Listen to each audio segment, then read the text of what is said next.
Hello, beautiful souls, and welcome back or welcome to my podcast, Rewire to Inspire. I am your host, Jessie Brown, and I am so excited to be jumping on the microphone with you all for episode number 209. If you missed my last episode, number 208, we talked about 5 realistic things you can do every day to improve your mental health. Now, reminder, that episode is not supposed to feel overwhelming, supposed to feel impossible. I really wanted to give you guys tangible things that you can do that seem realistic, because the truth is we often hear these massive lists of things to do to help us feel better, help our anxiety, help our depression, help our mental health, and then we try them and we feel defeated. And so I really wanted to provide you guys with some content that is actually tangible and something that I truly believe you can do, and I believe in you that you can do them. So if you haven't checked out that episode, I definitely encourage you to.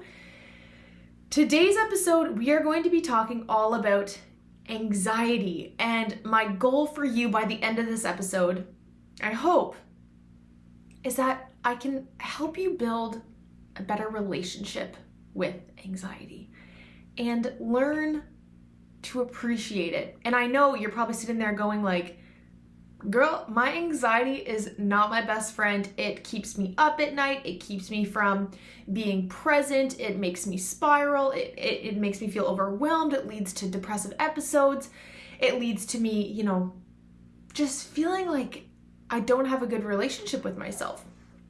And that is exactly why I wanted to do this episode, because that used to be how I viewed anxiety as well. I thought it was this very toxic thing in my life that was holding me back and was interfering with my ability to be happy and to live a high quality life, until I started really analyzing and getting to know myself and becoming friends with all those parts of me that I didn't like. There was a part of me that had to admit that if this is something that I'm going to deal with for the rest of my life, how can I work towards building a better, healthier relationship with it? And trust me when I say that if I can work on improving my relationship with anxiety, so can you. And I say that with love because I believe in you and I know what it's like to have chronic anxiety. Even just this morning, I've been catastrophizing. My brain's just been going a million miles a second. And I just stopped and I'm like, you know what? This is really, really insightful, because in real time, I stopped and I was analyzing how I was feeling. And I'm like, okay, Jessie, and I'm going to go through 5 ways and 5 positives of anxiety. So I'm not going to spoil too much, but I was just like, be kind to yourself as you're feeling these things, because you're feeling them for a reason. And so to really talk about anxiety, to kick this off, I want you to think of those times when maybe back when you were in school, or if you're still in school, whatever, or if you're working, let's just say you have a deadline coming up. And as that deadline approaches, we start to get a little more panicked. We start to freak out a little bit more. And we have a response to that, right? We start to feel like, oh my God, I gotta get my shit done. I'm behind, whatever. And we start to catastrophize and overwhelm our system. The same thing can happen, let's say, we have an interview coming up, or we have a date coming up, or we have, a huge presentation that we're doing. There's something that we need to do, and we start to overanalyze. Well, what if I mess it up? What if it doesn't go good? What if? And another common example for anxiety is if somebody ever says to you, we need to talk, or, hey, do you got a minute for a call? Those butterflies that we get in our stomach.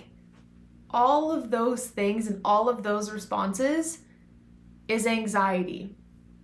And the thing about all of those is they're all similar in the way that your body's just trying to send you a message. It's serving you in some way. Something needs your attention, right? Anxiety is your reaction to the perception of being in danger or of something going wrong. And the function of anxiety in and of itself is to keep you safe from danger. But sometimes danger isn't actually a big danger. So for example, thousands of years ago when human beings were being chased by tigers, we would have this physiological response that we needed to kick in so our fight and flight could kick in so we could keep ourselves safe from being eaten by a tiger. I don't know about you, but I don't remember the last time that I was chased by a tiger, but that response still takes over at times when I am poked in my anxiety spots. And the same rings true for you. And I don't ever want to say that we are on the same spectrum when it comes to anxiety, because we all feel anxiety a little bit differently. We experience it a little bit differently. What it looks like is going to be different. The intensity is going to be different. But it's all rooted in from the same place. It is a way that your body is responding and is designed to respond to keep you safe. I know we talk about that a lot on here, but as somebody who is in the mental health world and talks to a lot of people about mental health and a lot of youth about mental health, one of the most common conversations and things that folks identify as being an area of concern and feels impossible is around anxiety that they feel. And I think it's important that we acknowledge that and we validate that, but also learn that anxiety isn't there to hurt you. Anxiety can feel uncomfortable. I once heard somebody say that anxiety is like an annoying friend with good intentions. It's like you're kind of bothered by it, but there's no bad intentions. I know that it's uncomfortable when we feel like we're gonna throw up, or we feel like we're gonna pass out, we feel overwhelmed, we can't think, it's so much, and I know what that feels like. But until we validate that is being shown up for us for a reason, we will continue to have a negative relationship with it. So as somebody, again, who struggles with chronic anxiety, I have been working so diligently on becoming friends with it so that I can get ahead of it before it shuts me down. Because the thing about it is, anxiety can shut us down and it can make us feel defeated, and it can take over our day, and it can ruin our day, and it can ruin our sleep. And so I want us to work towards becoming friends. And we don't need to be BFFs, but just a little kinder to our anxiety, because at the end of the day, it is just trying to be kind to us. I do just want to preface before I dive into these 5 positive, incredible things about anxiety, that as always, I encourage you to work with a mental health professional. If you have a lot of trauma in your past, in your body, if anxiety is something that takes over your life on a day-to-day basis, there is likely some stuff there, and some stuff that you are so deserving to work through and to unpack and to heal so that you can also work with your anxiety even more. If you are in an active state of overwhelm, these things can also just sound like bullshit, right? We can almost start to victimize these things because we're like, I do not want to be friends with my anxiety. I want it to just F off and leave me alone. And it's okay to feel that way towards it. It's okay to have resistance towards it. But if you are kind of still in that headspace, which is 100% okay, and I've definitely been there, I encourage you to work with a mental health professional that can help you to unpack some of that stuff, because you're feeling those things as well for a reason. So I always just like to preface with that, because this is not supposed to be a substitute for working with a mental health professional or going to therapy or, working on your past. This is just here as a support to have a place to go to hear certain things from my perspective and my experiences, but this is not supposed to be a replacement. So with that, let's dive into 5 positives, I know, bold to say, of anxiety. So the first one, which I've talked about and I will continue to talk about, but that's that anxiety is rooted in your need to protect yourself. Again, that quote, anxiety is like an annoying friend with good intentions. Anxiety is there to serve a purpose. That is exactly how I opened this episode with the reference to the tiger. As much as it can feel uncomfortable, it is there to be like, hey, we've felt this before, and I didn't really like how we felt last time we felt this, so I'm just gonna send you some responses in the form of making your heart beat fast, in the form of making you catastrophize, in the form of making you feel paralyzed and dissociated, just so you know that something's bothering me. It's like our brain's just like, hey, I don't like this, so here's some responses in your body. But all of that comes and exists because at some point in time or another, something has existed similarly that has caused you pain. It's actually pretty cool when we think about it in that way, that our brain has the ability to remember that things have made us feel overwhelmed or have shut us down, have caused us pain, have hurt us. It's actually pretty incredible that our brain stores that and remembers that. And you can really see the duality here, where on one side of us, we want to be angry because we're like, how dare you, remember these things? But on the other hand, it's like, how cool is it that we have the ability to remember these things? And our body is just so smart and intelligent in the way that it knows when something has bothered us. And that's why I say our anxieties can all be different. They can have similarities, right? We can both have social anxiety, but they come from two completely different places of individual experiences. But holding that truth for yourself that, okay, the next time that I am bothered by something, overwhelmed by something, anxious about something, it's because I've been in an experience before where maybe I have been hurt. Maybe I have been let down. Maybe it has been overwhelming.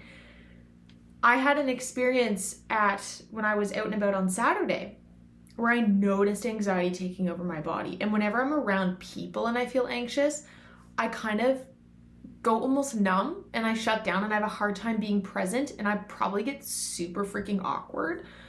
But I kind of just shrink and I get really quiet. And I couldn't figure out, and sometimes we don't know what it's poking. And sorry, my heating pad shut off, and that's a big deal for me.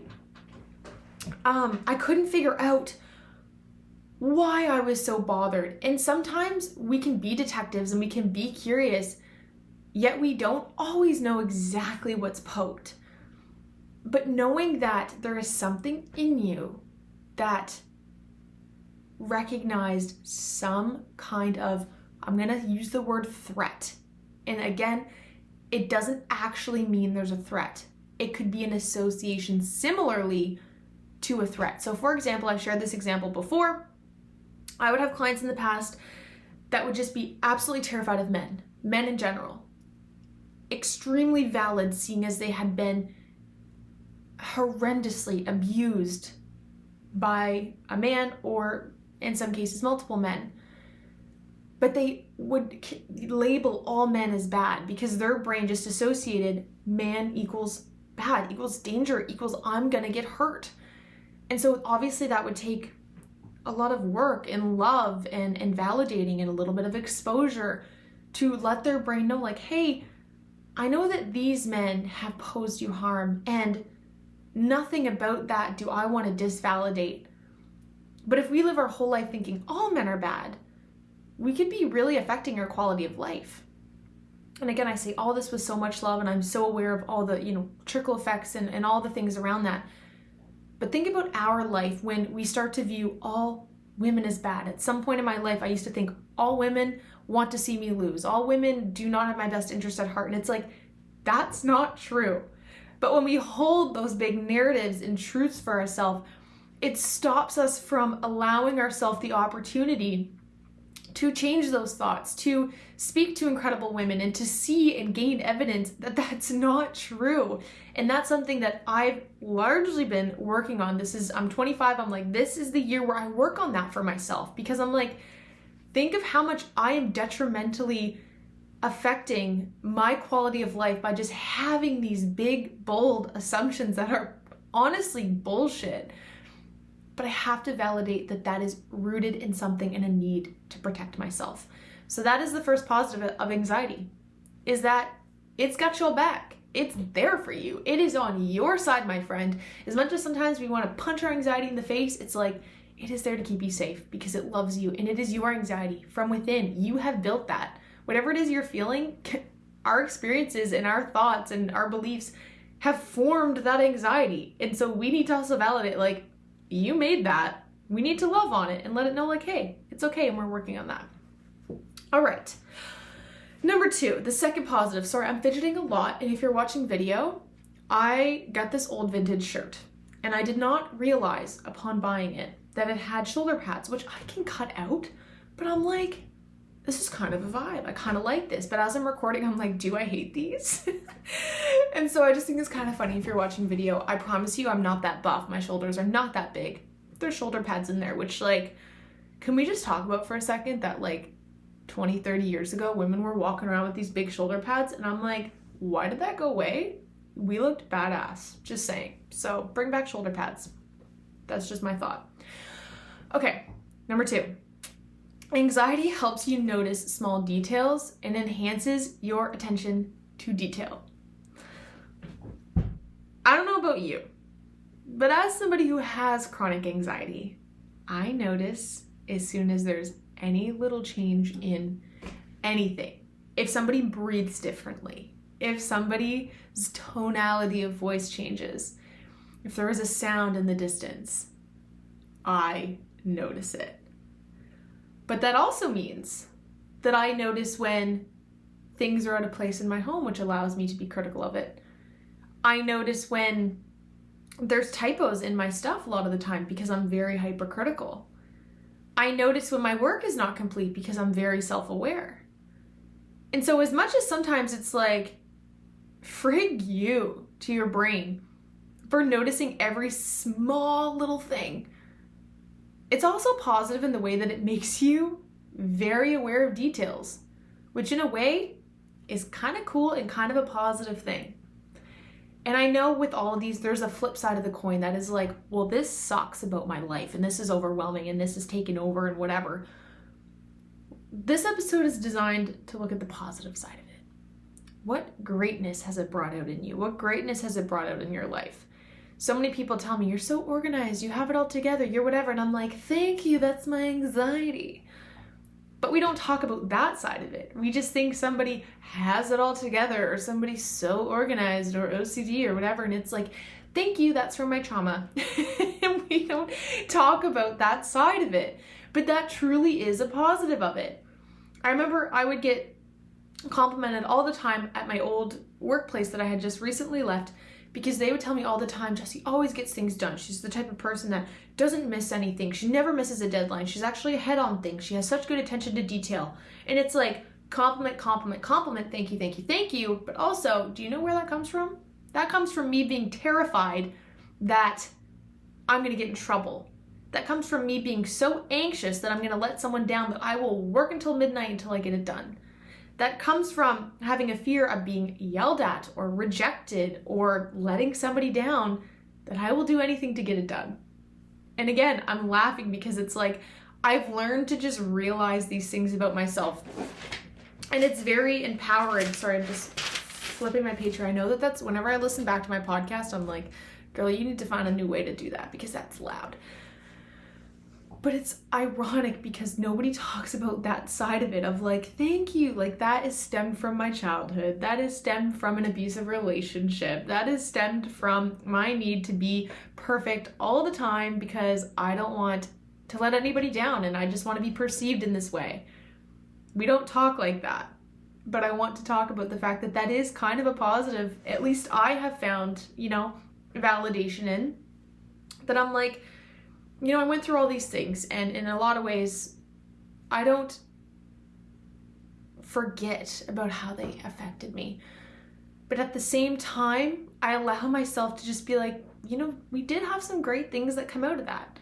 And although not ideal, and I would not wish those things upon anybody, I'm like, this is where I'm at now.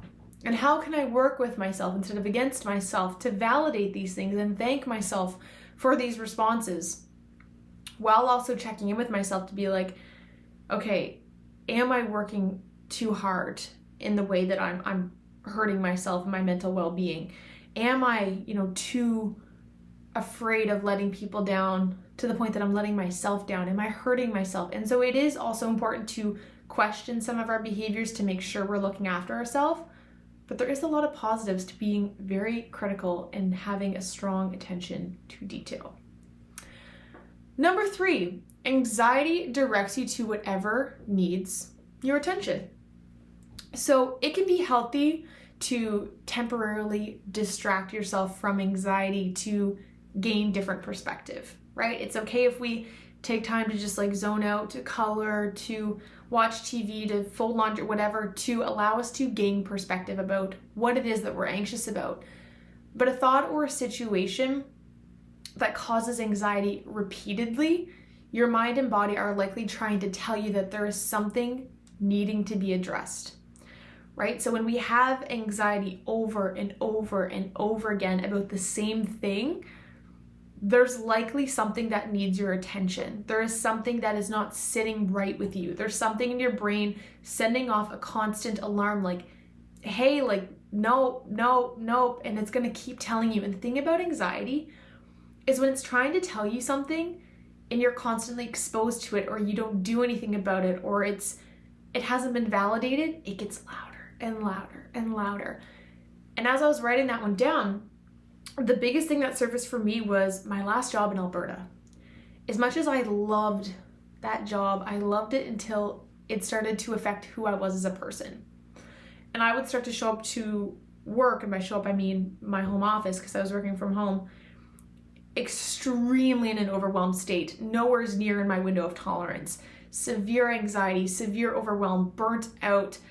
And I would just push through and take on more clients and more clients and more sessions to the point that I'd have 5 clients a day, 5 days a week.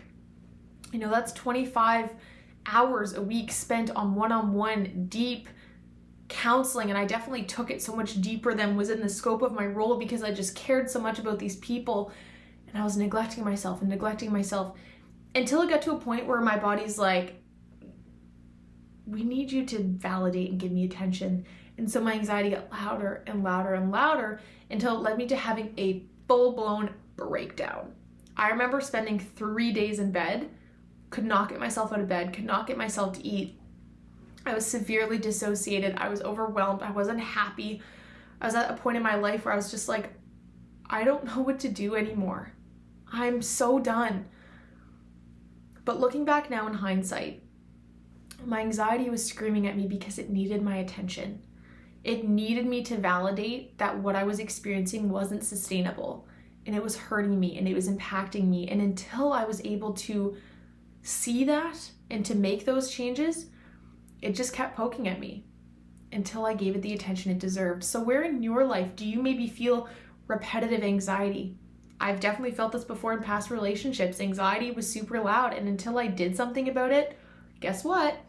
It was in my face every single day, and it felt gross and it felt icky.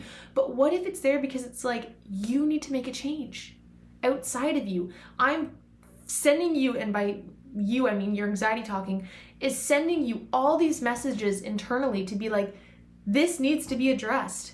But it's our job on the outside world to do the things to calm it down. And sometimes it is a physical thing that needs done. Sometimes it is checking that to do. Sometimes it is stepping away from that job, leaving that relationship, whatever it is for you, right? And we have to focus on what is in my control, what is out of my control. For example, I've had anxieties in my life before that needed my attention, but I didn't have a lot of control over it in that moment. And this is around like financial stuff.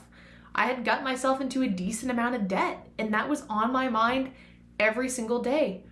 And as much as I knew that in that moment I couldn't just pay off that debt, it kept signaling at me because it needed my attention, which led me to making a plan to pay off my debt so that I could slowly, over time, get that anxiety to kind of go away. And so it is important to notice that as much as we can be doing everything in our power, that anxiety is still just there to serve as a reminder that something needs your attention, and it's okay. And this is when having a therapist is important, because sometimes bringing your consciousness to it and facing it head on, that can feel super overwhelming. But if you can do that with someone you feel safe with and open that door with, that's when it can start to feel possible, right? And so just be gentle on yourself as you kind of open the door, because it can be like Pandora's box, right? We open that up and we're like, holy shit, what is all this stuff? Let me just stuff that back in and close the book and hope my anxiety goes away, right? We try to numb it out, drink it out, smoke it out, eat it out. That sounded really bad, I'm sorry. We try to cover all these things up, and it just starts to feel impossible, and it catches up to us again, right? The more that we try to stuff things down, it just comes out eventually later in life. And so this is why working with somebody is really, really beneficial. But remember that anxiety is directing your attention towards whatever it is that you need to validate for yourself. Okay, number 4. Anxiety can help you to get to know your values. So I really like this one, and I think this is a really empowering one. So I want you to imagine anytime you've ever watched a movie or a TikTok or a clip on Facebook, or even in person, you've witnessed something and it's made you feel a certain type of way, right? It's either given you butterflies, it's made you feel icky, it's made you feel angry. That is, in a micro sense, your anxiety speaking to you. And it's speaking to you because it's something that's going against your values, something that you do not agree with and you're fighting back against. The reason I'm so passionate about talking about mental health and trauma and anxiety and all these things is because I'm passionate about it and it's in my values because I've experienced it. This is something that if I'm ever watching a movie and there's violence in it, like in the form of either sexual assault or a man is abusing a woman, or even a woman abusing a man, abusing a child, I cannot watch it. I will not watch it. It just so strongly goes against my values. If I'm in public and I see somebody being rude to a server or, a store representative, or just being rude to another person, it bothers me so effing much because I cannot stand when people are disrespectful to each other. It just bothers me. When someone's yelling at somebody, it just bothers me and it makes me anxious. But it makes me anxious because it's poking at one of my values, right? Or in actuality, to rephrase that, it's poking at something I don't value and something that goes against my values. And so that is one way that our anxiety can show up, is it's kind of telling us, what do we care about? What does our heart, what speaks to our heart? What bothers our heart? What makes us angry? What makes us sad? Our anxiety always shows up when there's something about our values that is being poked. And that can be very, very empowering and a beautiful thing to be like, that bothers me because I value respect. I value, loyalty. I value kindness. I value love.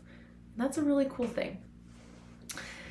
And last but not least, number 5, anxiety can help you from repeating cycles. So when we stop and analyze and validate our anxiety, it can give us clues.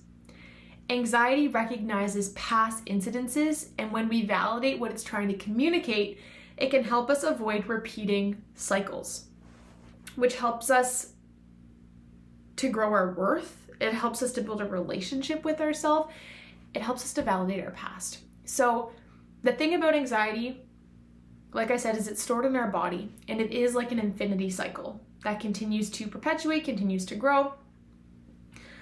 But as we start to look at it in that way, that anxiety is a cycle, it can help us to stop and to notice. Notice cycles that we're getting ourselves in. Notice cycles that seem familiar. This was something I'd work with clients all the time with in regards to jobs and relationships. And I'm also guilty of this, but this was a heavy thing that we'd work on, where they would tell me they're jumping into another relationship. They would, kind of explain this person to me. They would paint the picture to me. And I would very uncomfortably have to say, does this kind of sound similar to a situation that you've been in before? Do you feel like maybe you're painting the same picture again? And the thing about anxiety is we will often repeat it because it actually feels safe to us. When something seems familiar, even though we might deep down not know that it's not good for us, it's predictable when we're used to having violence, when we're used to having abuse, when we're used to having these things. Our brain actually gets so used to having it that it starts to crave it, which is a really effed up thing. That it's been proven that violent relationships, anytime that there is exposure to yelling or abuse or whatever, your brain actually releases dopamine. It starts to crave it and it almost gets addicted to it, which is super sad and a whole conversation in and of itself. And I apologize if I'm talking about these, big picture things, but I think it's important to talk about those things and to normalize these conversations, but also validating that anxiety can get us stuck in cycles, but it can also help us start to notice them. So again, these are the positive things. When you're feeling that way about, maybe you got in a new relationship and you're feeling kind of anxious about it, stopping and being like, why am I feeling anxious? Where am I feeling anxiety in my body? Where have I felt this before? Why have I felt this before? What is my body potentially trying to communicate to me? Am I making the right decision? And it allows us to just think things out. When we ignore our anxiety, we ignore those thoughts and feelings, and we just persevere through them and we try to suppress it, it almost always it will always come up later. But anxiety gives us that moment and that cue and that indicator that like, hey, we've felt this before and it wasn't good. So I'm gonna push these signs and feelings onto you so that you can learn your lesson and you're not repeating the same cycle. So I hope that you guys enjoyed these 5 positives of anxiety, and we were a little silly, I said some things that I'm like, Jessie, you ding dong, but it's like, it's okay. I am here to be honest and my authentic self with all of you guys, and sometimes that means me looking silly. I will take one for the team, totally cool with me. But I hope you know that you're not alone in these feelings. As someone, again, I say this all the time, who is a mental health professional, who has extensive experience in working with mental health, who has worked with many therapists for my own journey, I still deal with anxiety on a day-to-day basis. But my relationship with it has changed. I've learned to love myself when I'm feeling anxious versus judging myself, because I know that I'm feeling it for a reason. I know that anxiety is there because it cares about me and it loves me. And your anxiety is there for you and it loves you. But when we start to butt heads with our own internal voices, that's when things start to feel like a tidal wave. And I know it can be hard, and I know that can mean that we have to face things that we don't want to, or admit things that we don't want to. But our anxiety is almost always right. And it's signaling something that you care about or something that needs your attention. So I hope that the next time you are feeling anxious, you just take a moment to breathe and to just notice what it might be telling you, what it might be poking, and how you can love yourself through that experience versus judging yourself because you're so deserving of that. So thank you guys so much for tuning into this episode. Happy March. The weather has been gorgeous where I live. I don't know if you can see, the sun is shining. It's a beautiful day. And I'm just happy that we're in March. As much as I'm kind of sad that I didn't get out skiing or skating or exploring once this winter, I'm not gonna lie, I'm a heat girl and I'm excited for the spring and the summer, and I'm not mad about it. So thank you guys so much, and I look forward to chatting with you all on Thursday. Bye, you guys.